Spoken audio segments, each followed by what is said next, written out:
Welcome to the human expert Tamil. நான் உங்கள் Rajkumar Pandian, psychological counsellor. Yes, daily 7 மணிக்கு இந்த பிஹேவியர் சைக்காலஜி அப்படிங்கிற இந்த ஷோவில் உங்களை சந்திப்பதில் மிக மகிழ்ச்சி. இன்றைக்கு ரொம்ப சீரியஸான ஒரு விஷயத்தை பற்றி பார்க்க போகிறோம். It's all about how to overcome the suicidal thoughts. Yes, ஒரு தற்கொலை எண்ணம் என்பது எனக்குள் வருகிறது.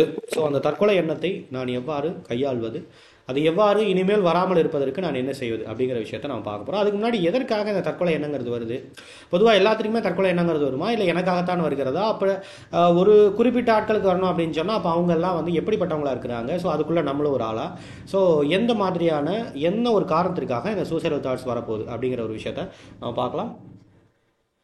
The first விஷயம், we need to understand intense emotional pain. Yes, ரொம்ப அடர்த்தியான, ரொம்ப மனதளவில் வந்து மிகப்பெரிய அளவில் உணர்வு ரீதியாக நாம் பாதிக்கப்பட்டிருந்தால் அதன் மூலமாக கண்டிப்பாக அந்த ஒரு வலியை, அந்த மன வலியை தாங்கிக் கொள்ள முடியாத அளவிற்கு, அந்த அளவிற்கான ஒரு சூழ்நிலை அப்படிங்கிறது நம்மளுடைய வாழ்க்கையில் போகும்போது ஆட்டோமேட்டிக்காக இந்த ஒரு சூசைடல் தாட்ஸ் அப்படிங்கிறது கண்டிப்பாக வரும். ஏன் அப்படின்னா, இது வந்து எஸ்கேப் ஆகிறதுக்கு எத்தனையோ வழிகளை நம்ம தேடிட்டு இருப்போம் இல்லையா?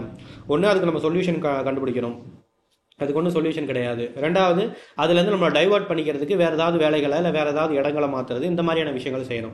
என்ன பண்ணாலும் இந்த தாட்ஸ் என்னை துரத்தி கொண்டே இருக்கிறது, அந்த வலி என்பது என்னை விட்டு போகவே இல்லைங்கும் போது கடைசியாக இந்த உடம்பே நமக்கு வேணாம், இந்த உயிரே நமக்கு வேணான்னு சொல்லிட்டு மாய்த்து கொள்ளக்கூடிய ஒரு தாட்ஸ் அப்படிங்கிறது நமக்கு வருது. ஒட்டு மொத்தத்தில் இந்த உலகத்துலேருந்து எஸ்கேப் ஆகணும்னு நினைக்கிறதுக்கான ஒரு எஸ்கேப்பிங் மென்டாலிட்டியினுடைய வகைகள் தான், அதனுடைய ஒரு வெளிப்பாடு தான் வந்து இந்த சூசைடல் தாட்ஸ் அப்படிங்கிறது. That is very important thing.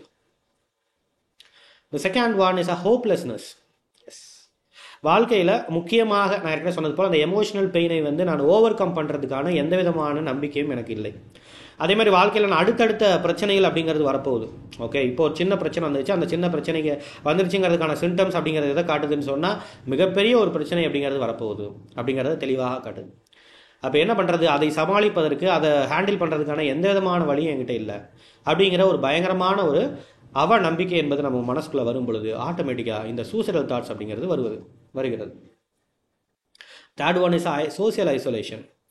அதிகமாக நீங்கள் ஒரு வேளை வந்து இந்த சொசைட்டியோட, இந்த சமுதாயத்தோட வந்து நீங்கள் அதிகமாக பழகாமல் இருக்கீங்கன்னு வச்சுக்கலாம். உங்களுக்கு ஃப்ரெண்ட்ஸ் கிடையாது, உங்களுக்கு ஃபேமிலிஸை பொறுத்த வரைக்கும் அம்மா அப்பா 2 பேர் தான், இவ்வளோ தான், இதுக்கு மேலே எந்த விதமான மெம்பர்ஸும் கிடையாது. யாருடைய வாழ்க்கையில் நீங்களும் இன்வால்வ் ஆகிறது கிடையாது, யாரும் உங்களுடைய வாழ்க்கையில் இன்வால்வ் ஆகிறதையும் நீங்கள் விடுவது கிடையாது. இப்படியே உங்களுடைய வாழ்க்கை என்பது போய்கிட்டு இருக்கும் பொழுது ஆட்டோமேட்டிக்காக இந்த சோசியல் ஐசோலேஷன் காரணமாக, அந்த சமுதாயத்திலிருந்து நிராகரிக்கப்பட்ட அப்படிங்கிற மாதிரி, நான் வந்து இந்த சமுதாயத்தால் நிராகரிக்கப்பட்ட ஒரு ஆள், ஏன்னா நான் சமுதாயத்திலிருந்து தனித்து வாழ்கிறேன், ஏன்னா என்கிட்ட இருக்க ஏதோ ஒரு மைனஸ் அப்படிங்கிறது என்ன வந்து சமுதாயத்துக்குள்ள போக விடாமல் இருக்குங்கிற மாதிரியான ஒரு தாட்ஸ்ங்கிறது நமக்குள்ளே உருவாக ஆரம்பிக்கும். அது சூசைடல் தாட்ஸை கொண்டு வரும் அப்படிங்கிற விஷயத்தை நீங்கள் தெரிஞ்சுக்கணும். Okay, the mental health disorders is also the important factor. Yes, mental health disorder அப்படின்னு சொல்லும் பொழுதே வந்து ஒரு வேளை வந்து பர்சனல் டிசார்டர்னு சொல்லக்கூடிய பர்சனாலிட்டி ஓரியன்டான மனநோய்கள் என்பது ஒரு வேளை இருந்தால், அல்லது வந்து as you known that the schizophreniaங்கிற மாதிரியான விஷயங்களாக இருந்தாலும் சரி, பைபோலார் டிசார்டராக இருந்தாலும் சரி, இந்த மாதிரியான பலவிதமான மனநோய்கள் அப்படிங்கிறது இருக்கு.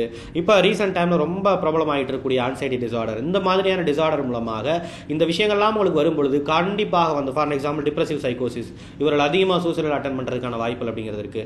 ஸோ இப்படி மனநோய் என்பது ஒரு வேளை வரும் பொழுது கண்டிப்பாக அந்த சூசைடல் தாட்ஸுங்கிறது வருவதற்கு வாய்ப்பு இருக்குது. அது தயவு செய்து நீங்களாக வந்து ஏதோ நெட்டில் தேடி பார்த்து இந்த சிம்டம்ஸ்லாம் இருக்குது, அப்போ கண்டிப்பாக வந்து ஃபார் எக்ஸாம்பிள் உங்களுக்கு வகுத்த வலின்னு போட்டிங்கனாலே ஒரு வேளை வந்து உங்களுக்கு ஸ்டொமக் கேன்சர் இருக்கிறதுக்கு வாய்ப்பு இருக்குன்னு சொல்லிட்டு தான் நிறைய அன்றைக்கி என்ன சொல்கிறது, நெட்டில் எல்லாமே அன்றைக்கி வந்து வர்றதுக்கு வாய்ப்பு இருக்கு இல்லையா? அதே மாதிரி நீங்கள் இப்போ சாடுங்க, உங்களுக்கு இந்த மாதிரி டிப்ரெஷன் இருக்குது, உங்களுக்கு தோணக்கூடிய சிம்டம்ஸ் ஏதோ அப்படிங்கிற மாதிரி இந்த சின்ன சின்ன சிம்டம்ஸை நீங்கள் போடும் பொழுது ஒருவேளை நீங்கள் இந்த இன்டர்நெட்டில் நீங்கள் சர்ச் பண்ணி பார்க்கும்போது அந்த இன்டர்நெட் என்பதை வந்து உங்களை மிஸ்கைட் பண்ணுறதுக்கு நிறைய வாய்ப்புகள் இருக்குது. You need to understand that. So அதனால் தயவுசெய்து உங்களுக்கு மென்டல் டிசார்டர் இருக்கிறதா நீங்கள் நினச்சிங்கன்னா நீங்கள் you can come for the online diagnosis section, online counselling section நம்மகிட்ட இருக்குது. ஜஸ்ட் ஒரு 1 hour நீங்கள் ஸ்பெண்ட் பண்ணிங்கன்னா போதும். நீங்கள் த்ரூ இந்த டயக்னாஸ் மூலமாக ஈஸியாக வந்து உங்களுக்கு என்ன மாதிரியான மனோரீதியான சிக்கல் என்பது, ஒருவேளை மனநோய் இருக்கிறதா இல்லை மனோரீதியான சிக்கல், உணர்வு ரீதியான சிக்கல்ங்கிற சாதாரண விஷயம் இருக்கா அப்படிங்கிற விஷயத்தை உங்களால் ஈஸியாக தெரிஞ்சுக்க முடியும். That is very important thing. Okay, so இதன் மூலமாகவும் சூசைடல் தாட்ஸ் என்பது வரலாம். ஸோ ஓகே இதெல்லாம் எனக்கு புரியுது.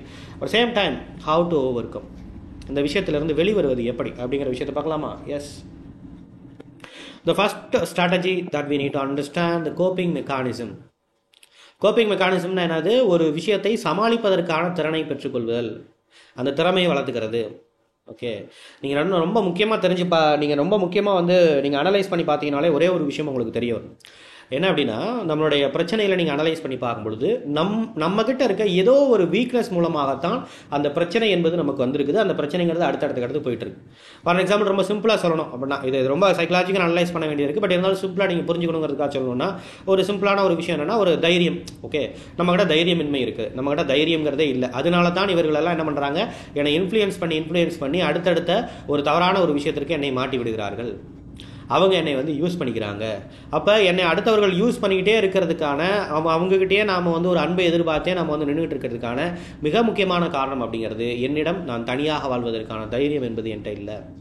Very important thing. என்னை யாருமே ஏற்றுக்க மாட்டாங்களோங்கிற ஒரு மாதிரியான மனப்பதிவு என்பது எனக்குள்ளே இருக்குது. ஒரு இம்ப்ரிண்டிங்னு சொல்லுவாங்க, அந்த மனப்பதிவு என்பது எனக்குள்ளே இருக்கிறது.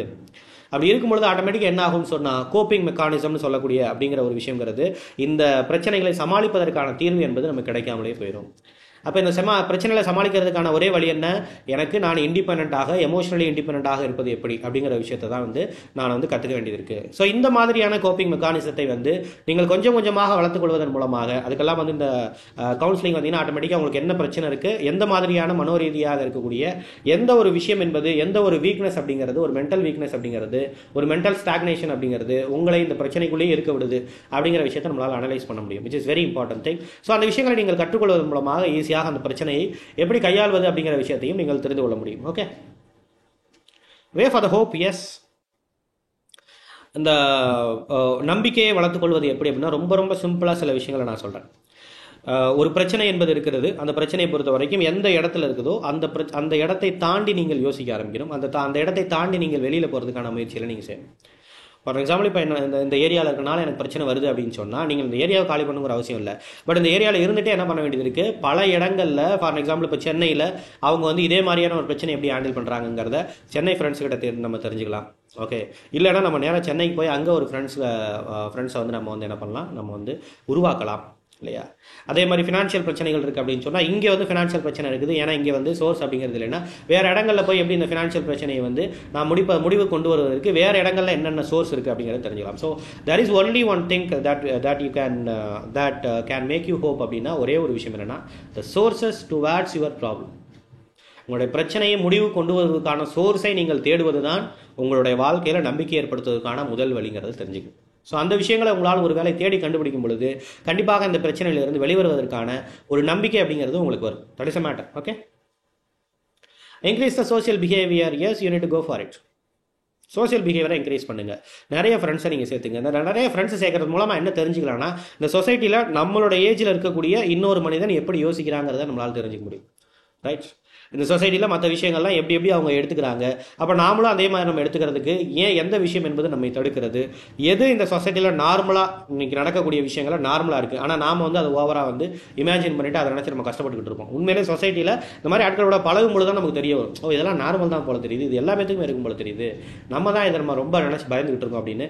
அந்த பயம் என்பது உங்களிடமிருந்து வெளியே போகணும்னு சொன்னால், you need to go for the more social behaviour and you need to overcome that social isolation இல்லையா. இந்த சோசியல் ஐசோலேஷன்லேருந்து நீங்கள் வருவதற்கு ரொம்ப முக்கியமான விஷயங்கிறது சோசியல் பிஹேவியரை இன்க்ரீஸ் பண்ணிக்கங்க. Okay, and diagnosis and counselling is very important thing. I already told, என்ன சொன்னது போல இந்த ஒரு கவுன்சிலிங் அப்படிங்கிற விஷயங்கள் அப்படிங்கிறது இதுதான், சும்மா ஒரு அட்வைஸ் அப்படிங்கிறது கிடையாது. It's all about diagnosis thing, it's all about the analysis thing.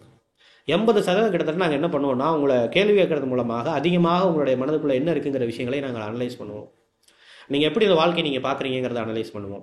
உண்மையிலே நீங்கள் வந்து பிரச்சனை நினச்சிக்கிட்டு இருக்கக்கூடிய அந்த விஷயங்கிறது உண்மையிலேயே அது பிரச்சனையா, இல்லை நமக்குள்ள வேற ஒரு பிரச்சனை இருக்குது, அதுதான் இந்த பிரச்சனையை வந்து பெருசாக காட்டுதா, இந்த மாதிரியான பலவிதமான விஷயங்களை நாம் அனலைஸ் பண்ணுவோம்.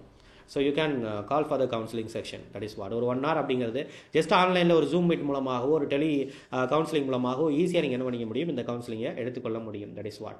Okay, so thank you so much. Rajkumar Pandian from the human expert Tamil YouTube channel. That is what. Bye.